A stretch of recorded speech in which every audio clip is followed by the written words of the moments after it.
My phone rang 19 times at midnight. 19. I counted every single ring while I sat there drinking beer and watching them all go to voicemail.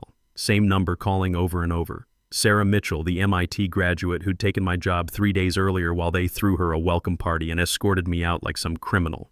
Let me back up. My name's Marcus Hayes, I'm 48 years old, and until 72 hours ago, I was the senior systems engineer at Grid Tech Solutions in Phoenix.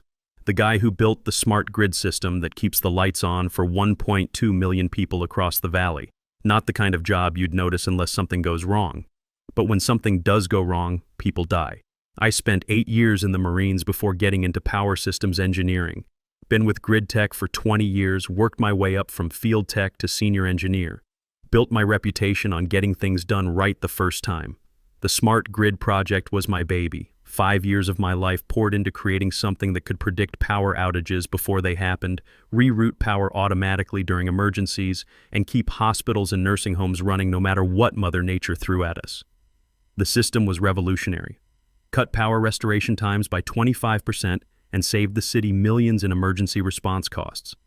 When Hurricane Isabella hit last year, we kept 98% of critical infrastructure online while other cities went dark for days. The mayor called it a miracle. I called it good engineering and 20 years of knowing how power grids actually work. Then Robert Sterling, our CEO, hired his niece. Just to help lighten your workload, Marcus, he said with that fake corporate smile. The board wants fresh perspectives on the project. Fresh perspectives. That's corporate speak for we don't trust the old guy who's been doing this successfully for decades. Sarah was 29, brilliant on paper, and had never worked a day in the real world. She'd show up to meetings asking questions like, wouldn't a more standardized approach be more efficient? Easy to say when you've never had to keep the power on during a 115-degree summer day, when everyone's air conditioning is maxed out and the grid's screaming. But she was Sterling's niece, so everyone nodded along like she was some kind of genius. The writing was on the wall pretty quick. Sarah started showing up to meetings I wasn't invited to. She had access to my files, my documentation, my system architecture. When I worked late, which was most nights, she'd walk by with coffee, studying everything I did like she was cramming for finals. You really should take better care of yourself, Marcus, she'd say, while basically stealing my life's work. I should have seen it coming. But after 20 years of loyalty, busting my ass through budget cuts and downsizing, you don't expect to get stabbed in the back by your own company. Stupid me. Day 1. The firing Sterling called me into his office on a Tuesday morning. Real professional setup. Him. Behind his big glass desk, HR lady taking notes. The whole corporate execution ritual. We're pursuing alternative methodologies, Marcus, he said, not even looking me in the eye. Someone with more contemporary approaches. Contemporary approaches. Code for, we're replacing you with someone younger, cheaper, and related to the boss. I didn't beg, didn't argue. 20 years in the military and corporate world teaches you when a fight's already over. I just nodded and watched my career at Grid Tech die right there in that air-conditioned office. My daughter Emma starts college at Arizona State next year. I've been saving for her tuition for the past 10 years. Now what? They handed me a cardboard box and had security escort me out. Through the break room windows, I could see Sarah cutting into a welcome cake while everyone toasted her appointment as the new senior systems engineer. Sterling raised his glass higher, and I could read his lips. She'll fix Marcus's outdated mess. My mess. 5 years of flawless performance was apparently outdated. I sat in my pickup truck for a few minutes, watching the celebration continue through the windows. They'd been planning this for months. Sarah had been studying my system, learning my methods, getting ready to take over. Problem was, she didn't understand that my system wasn't just code and algorithms. It was experience. It was knowing that the North Grid behaves differently when the Diamondbacks have a home game. It was understanding that the downtown sector needs different protocols when it hits 110 degrees because people's behavior changes. You can't learn that from a textbook or a computer simulation. I drove home to my apartment. Emma was at her mom's house. We'd been divorced for 3 years now. No pets, no plants, just me and the echo of 20 years down the drain. I cracked open a beer and tried to figure out what the hell I was going to do next. Day 2. The quiet. My phone stayed quiet the whole day. Not a single call from Grid Tech. They were probably celebrating their brilliant decision to modernize the department with fresh blood and contemporary approaches. I spent the day updating my resume and looking at job boards. Turns out there aren't a lot of openings for 48-year-old engineers, especially ones who just got canned from their last job. Ageism's alive and well in the tech world, even when you're the guy who built something nobody else understands. That evening, I called Emma to tell her what happened. "Dad, that's terrible," she said. "But maybe it's a blessing in disguise? You were always stressed about that job." Smart kid, gets that from her mother. But I couldn't tell her I was worried about paying for her college now. Day 3, the calls begin. Wednesday morning started normal enough. Coffee, job hunting, trying not to think about Sterling and Sarah celebrating their brilliant personnel move. Then around noon, my phone started buzzing. Sarah's name on the screen. I let it ring. Then another call an hour later. Then another. By 6 p.m. she'd called 7 times. No voicemails, no texts, just desperate calling. I was making dinner when Danny Rodriguez called. He was one of the few junior engineers who'd survived Sterling's cost-cutting measures over the years. "Marcus," he said, voice hushed like he was hiding in a bathroom stall. "Something's wrong." "What's wrong?" "The grid's acting weird. North sector's throwing errors. Sarah can't figure out. She's been trying to recalibrate all day, but it's getting worse." I didn't say anything. Just listened. "She keeps asking where your backup documentation is. Says the system's not responding to standard protocols." Of course it wasn't. My system wasn't built on standard protocols. "Sounds like a challenge for the new senior engineer," I said, keeping my voice neutral. "Marcus, she's in way over her head. What if something major happens? Then she'll figure it out. She's got an MIT degree and fresh perspectives, remember?" Danny was quiet for a second. "This isn't funny, man. Real people could get hurt." That was when the calls from Sarah got serious. That night, Sarah called me 12 more times. 12. I sat on my couch with a beer, watching my phone light up every hour like clockwork. No voicemails, just ring after ring after ring. Around 10 p.m., I got curious and answered one. "Marcus, thank God," she said, sounding frantic. "I need to ask you about the North Sector protocols. I don't work there anymore," I said. "Remember?" "You do. Please, just a quick question about the load balancing algorithms." I hung up. The calls kept coming until midnight. That's when I started counting. Call 19 was when I finally turned the phone off and went to bed. But I couldn't sleep. Not because of the calls, but because Danny was right. Real people could get hurt if the grid went down. Day 4. Reality hits. Thursday morning brought 14 missed calls and 3 voicemails. I listened to them while making coffee. First voicemail.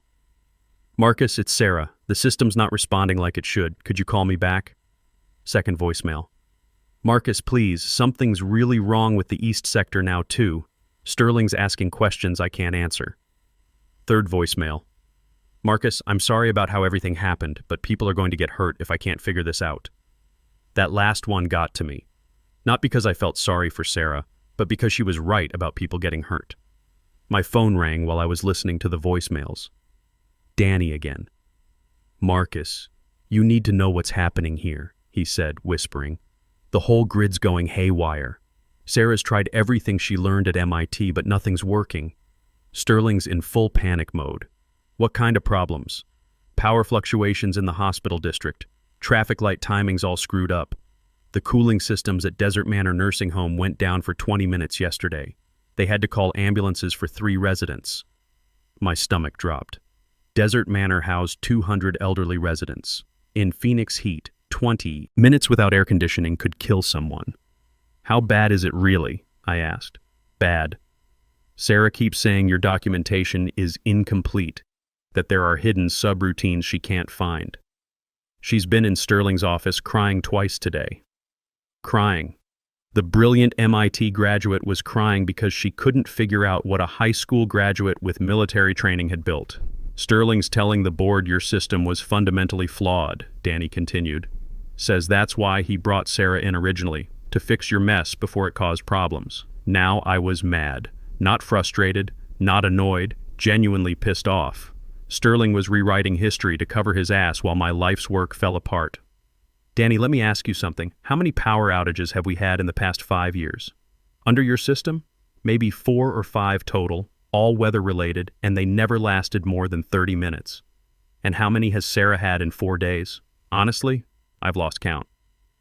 That afternoon, I drove downtown to see the damage myself. Traffic lights were cycling wrong at major intersections. Office buildings had flickering power. I saw an elderly man struggling with his electric scooter outside the VA hospital because the charging station wasn't working properly. Local news trucks were parked outside City Hall. A reporter was doing a live broadcast.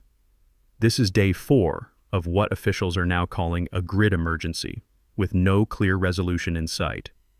Grid emergency. My system that had run flawlessly for 2 years was now a municipal emergency because Sterling wanted to give his niece a job. That evening, Sarah called again. This time I answered. "Marcus, thank you for... What do you want?" I cut her off. "I need help. The system's completely unstable. I've tried everything I know, but it's like the grid has a mind of its own." "It does have a mind of its own. That's how I designed it. That's impossible. Systems can't think." "No, but they can learn. They can adapt. They can respond to variables that don't show up in your textbooks." Silence on the other end. "I'm in over my head," she admitted finally. "People are going to die if I can't fix this. Then you better figure it out fast. You're the senior engineer now. Marcus, please. Whatever you want, money, credit, anything. Just help me understand how your system works." What I wanted was my job back. What I wanted was 20 years of loyalty to mean something. What I wanted was for Sterling to admit he'd screwed up. But what I said was, "I'll think about it." Day 5. The breaking point. Friday morning, my phone woke me up at 6 a.m. Mayor Patricia Wilson. "Mr. Hayes, I apologize for calling so early. Could we meet today? It's urgent." I knew Mayor Wilson from the smart grid implementation. She'd been supportive throughout the project, asking good questions and understanding why we needed to do things differently than other cities. "What's this about, Mayor?" "GridTech's system is failing. We've had 2 elderly residents die at nursing homes due to power fluctuations affecting medical equipment. The hospital's backup generators have kicked in 6 times this week. I need to understand what's happening." 2 deaths. My stomach clenched. 2 people were dead because Sterling wanted to play nepotism games with critical infrastructure. "Where do you want to meet?" "Denny's on Indian School Road, 8 a.m. I'll be in the back corner booth." I hung up and sat on the edge of my bed staring at my hands. These were the hands that had built a system designed to prevent exactly what was happening. 2 people were dead because a 29-year-old MBA student thought she could improve on 20 years of experience. When I got to Denny's, Mayor Wilson looked like she'd aged 5 years in the past week. Dark circles under her eyes, hair pulled back messily, the weight of a failing city grid written all over her face. "Thank you for coming, Marcus," she said as I slid into the booth. "I'll be direct. GridTech is in breach of contract. Their system is non-functional and people are dying. I need to know if there's any way to fix this." "There is," I said, "but it requires understanding how the system actually works, not how MIT says it should work." "Explain." I spent the next hour walking her through what I'd built. Not the technical details, but the philosophy behind it. How the grid learned from patterns, adapted to real-world variables, responded to subtle changes that conventional systems ignored. "You built an artificial intelligence," she said when I finished. "I built something that thinks like an experienced engineer instead of following rigid protocols." Mayor Wilson leaned back. "Can you fix it?" "I can, but not for GridTech, not for Sterling. Not while they're calling my work a mess and blaming me for their failures." "What if you worked directly for the city?" Now that was interesting. "Work directly for the city," I repeated. "Emergency municipal consulting contract. Bypass GridTech entirely. You fix the grid, we pay you directly, and when this mess is over, we terminate GridTech's contract for cause." Now that was very interesting. "What about the legal issues? GridTech owns the system." Mayor Wilson smiled for the first time since I'd sat down. "They licensed it to us. Right now, they're in material breach of contract by providing non-functional infrastructure. City legal says we have every right to bring in independent expertise to protect public safety." She pulled out a folder. "I had our lawyers draft this last night. Emergency consulting contract, 90 days, renewable. Triple your GridTech salary plus benefits. Triple my salary. That would cover Emma's entire college tuition in one contract. There's one condition," I said. I want this whole mess documented. I want the board to understand exactly what happened, why the system failed under Sarah's management, and how Sterling's nepotism put people's lives at risk. Done. In fact, I'm meeting with GridTech's board this afternoon. You're welcome to attend. I shook her hand. Let's go fix this mess. The GridTech board meeting was scheduled for 2 p.m. At 1:45, I walked into that building like I owned it. Same security guard from the day they fired me looked confused but didn't stop me. Muscle memory, I guess. The executive conference room was packed. Board members, Sterling pacing at the front, Sarah sitting rigid in her chair looking like she'd been hit by a truck.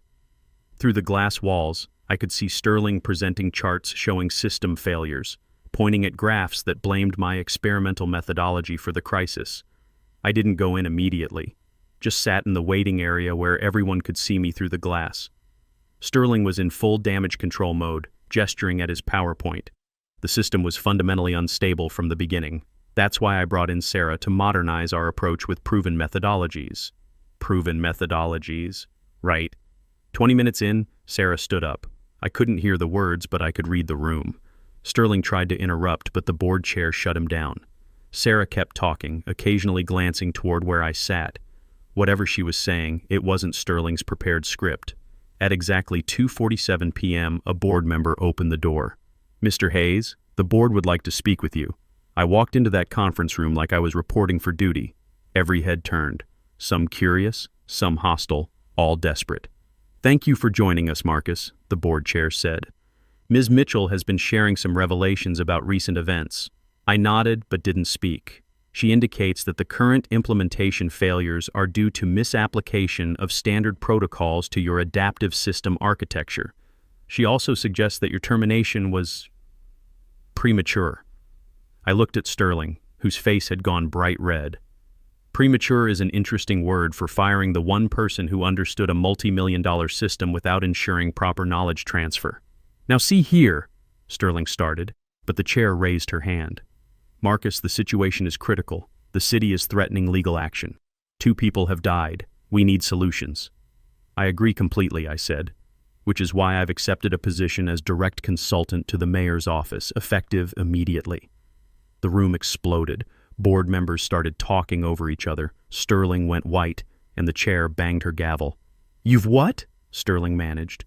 "The city has exercised its contractual right to engage independent expertise when the primary contractor fails to deliver functional infrastructure. That's—" "You can't—" "Actually, he can," said Mayor Wilson, walking through the door with her legal counsel. "As of this morning, the city has formally notified GridTech of material breach. We're exercising our right to engage Mr. Hayes directly." The board chair looked grim. "This is highly irregular. So was firing the creator of a proprietary system without ensuring knowledge transfer," Mayor Wilson replied smoothly. "So was letting people die while your CEO's niece played with systems she didn't understand." Sarah spoke up from her corner. "I tried to tell them. I told Uncle Robert this morning that I was in over my head, that Marcus's system was beyond anything I learned at school. He said to keep trying, that admitting failure would hurt the family reputation." Sterling spun around. "Sarah, that's not—" "It's exactly what you said," she cut him off. "You told me that Hayes was just bitter about being replaced, that his system was unnecessarily complicated, and that any competent engineer could run it. You were wrong about all of it." The silence in that room was beautiful. The board chair cleared her throat. "Mr. Hayes, assuming you can restore functionality, what would prevent this situation from recurring?" "New management," I said simply, "and a recognition that critical infrastructure isn't a place for on-the-job training or family favors. Your system will be fully operational within 72 hours, Mayor Wilson added, under Marcus's direct management, with his own team." "Your team?" Sterling laughed bitterly. "You don't have a team. I will, starting with Danny Rodriguez, who I'm hiring away from you effective immediately." Danny, who'd been sitting quietly in the back, stood up. "I'll take that offer, Marcus. Thanks." 2 hours later, I was back in the GridTech server room, but this time as a city consultant with full authority to fix what had been broken. Sarah stood beside me, looking lost. "I'm sorry," she said quietly. I thought I could figure it out. I thought your documentation was just incomplete. My documentation was fine." You just tried to make my system follow rules it wasn't designed for. What can I do to help? I looked at her.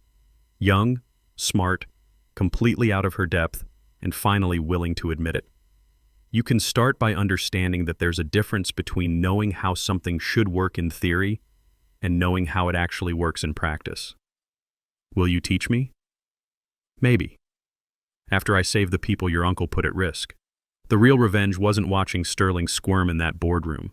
It wasn't seeing the board realize their mistake. The real revenge came 6 hours later when every light in Phoenix came back on steady, when the hospital's backup generators finally shut off, when the air conditioning at Desert Manor stopped flickering. But we weren't done yet. 72 hours later, my system was humming like a well-tuned engine. Power restoration times were back to normal. Emergency response had improved beyond even my original benchmarks. The mayor held a press conference on Tuesday morning. Thanks to the expertise of municipal consultant Marcus Hayes, she announced to the cameras, Phoenix now has the most advanced smart grid system in the nation. Mr. Hayes' innovative approach will serve as a model for cities nationwide. I watched from my new office in City Hall. My office. With my name on the door and a view of the mountains. Danny was setting up his computer at the desk next to mine. Feels good, doesn't it? He said. What feels good is knowing nobody's going to die because some MBA student thinks she knows better than 20 years of experience. My phone buzzed. Emma calling from her mom's house. Dad, I saw you on the news. Mom said you're working for the city now? That's right, kiddo. Direct consultant. Big pay raise, too. Does that mean I don't have to worry about student loans? I smiled. Arizona State, full ride, courtesy of your old man's new consulting contract. I'm so proud of you, Dad. That felt better than any revenge ever could. Later that afternoon, I got a text from an unknown number. Congratulations. You deserved better than what we gave you. Board Chair, Jennifer Walsh. Then another. Marcus, I'm truly sorry. I learned more in 5 days than 4 years at MIT. If you ever need someone who understands humility now, I'm here. Sarah. And a third that made me laugh out loud. This is bullshit and you know it. Robert Sterling. Sterling's text was followed by a news alert. Grid Tech Solutions CEO Robert Sterling announces resignation amid grid crisis fallout. A month later, I was walking past Grid Tech's headquarters on my way to a meeting with the Arizona Corporation Commission. They wanted to discuss implementing my system statewide. Through the lobby windows, I could see moving boxes and people clearing out desks. The city contract had been their primary revenue source. Without it, and with the bad publicity from the deaths at the nursing homes, Grid Tech was finished. The building had a for-lease sign out front. Near the entrance, looking lost, stood Sterling. Our eyes met through the glass. He looked older, defeated. For a second, I almost felt sorry for him. Almost. I didn't smile, didn't wave, just nodded once and kept walking. My team was waiting. 6 engineers now, all people who understood that experience beats credentials every time. 2 months after that, I was sitting in my living room grading resumes for another position when Emma called. Dad, guess what? I got accepted to the engineering program. That's great, honey. Following in your old man's footsteps? Actually, I want to specialize in power systems. Maybe work with you someday. I had to clear my throat before answering. I'd like that. Oh, and Dad, my engineering prof mentioned you in class today, said you're revolutionizing how we think about adaptive systems. He wants to bring his graduate students to tour your facility. That night, I couldn't sleep, but for good reasons this time. I stood on my balcony looking out at the city lights. Every street light, every office building, every hospital and nursing home powered by a system that had my fingerprints on it. A system that would keep running long after I retired because I'd finally found people who understood that engineering isn't just about following rules. It's about solving problems in the real world. My phone buzzed. Sarah again. She'd been texting occasionally, asking technical questions, updating me on her progress at a new job with a smaller company in Tucson. Marcus, I wanted you to know I got promoted to junior engineer today. My boss says I have a different perspective than most new grads. I told him I learned from the best, even if it was the hard way. I texted back, congratulations, keep learning, I will. And Marcus, thank you for not letting me fail completely. You could have, and I would have deserved it. She was right. I could have let her destroy her career completely, let the whole system crash and burn while she struggled. But that's not who I am. You don't let people drown, even when they've tried to push you overboard. The sweetest part of the whole thing wasn't watching Sterling's company collapse. It wasn't seeing my name in the news or getting recognition I should have had years ago. It wasn't even the money, though tripling my salary didn't hurt. The sweetest part was the letter I got from Desert Manor Nursing Home a week later. It was from the families of the residents who'd been affected by the power outages. Dear Mr. Hayes, it started. We wanted to thank you for restoring the power system that keeps our loved ones safe. We understand that your quick action prevented further tragedies. Our grandmother always said the best revenge is a life well lived. Thank you for proving her right. A life well lived. Yeah, that about summed it up. 6 months later, GridTech's building was bought by a tech startup that wanted to hire me as their chief infrastructure officer. I turned them down.